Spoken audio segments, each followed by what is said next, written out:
This is Pre-Market Pulse, powered by Zintch, a fast, clean read on the tone of the market before the opening bell. No hype, no noise, just the signals that matter. Here's how the market is setting up this morning.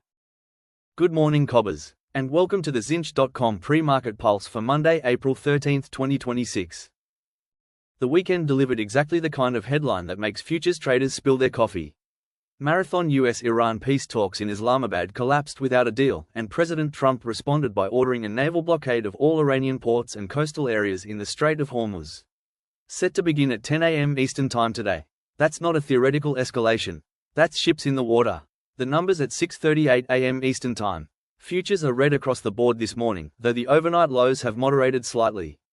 Dow Futures, 47,886.00. Down 243 points, minus 0.50%. S&P 500 Futures, 6,812.50. Down 42.75, minus 0.62%. Nasdaq Futures, 25,117.75. Down 163.50, minus 0.65%. For context, futures were down over 1% when they opened Sunday night. The fact that they've recovered roughly half of that decline by Monday morning suggests the market is digesting the news, not panicking. But less bad isn't the same as good. The indices closed Friday on a strong note. The S&P 500 had gained 4.4% in April heading into the weekend. Some of that is being returned this morning.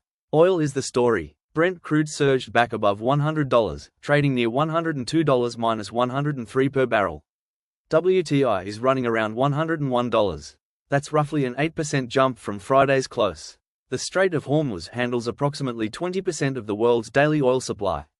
A blockade targeting Iranian ports, while still allowing non-Iranian vessels to transit, is a targeted squeeze, not a full shutdown.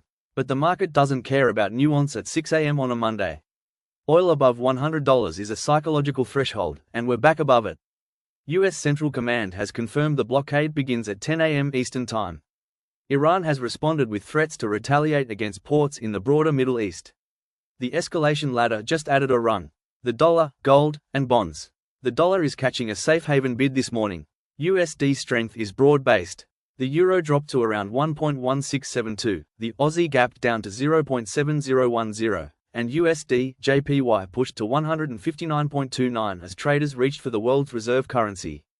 Gold futures, surprisingly, are pulling back, down about 1% to around $4,735 to $4,756 an ounce.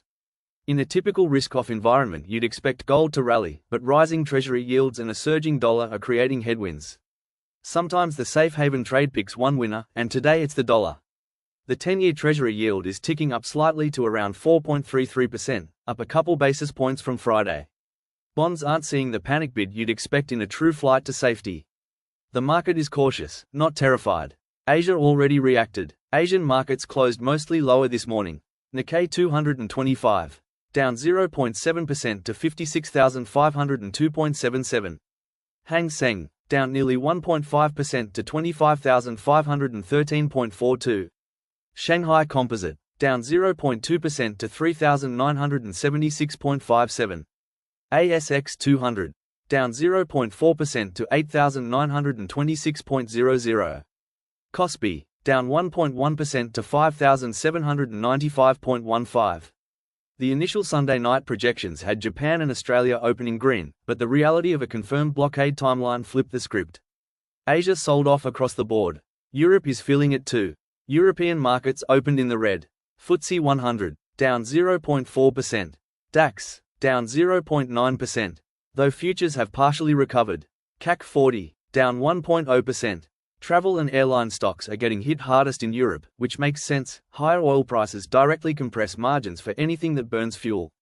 Earnings season starts today. In the middle of all this geopolitical noise, Q1 earnings season officially kicks off. Goldman Sachs reports before the bell this morning with a conference call at 9:30 a.m. Eastern Time. JP Morgan follows tomorrow. The big banks are about to tell us how the first quarter actually went.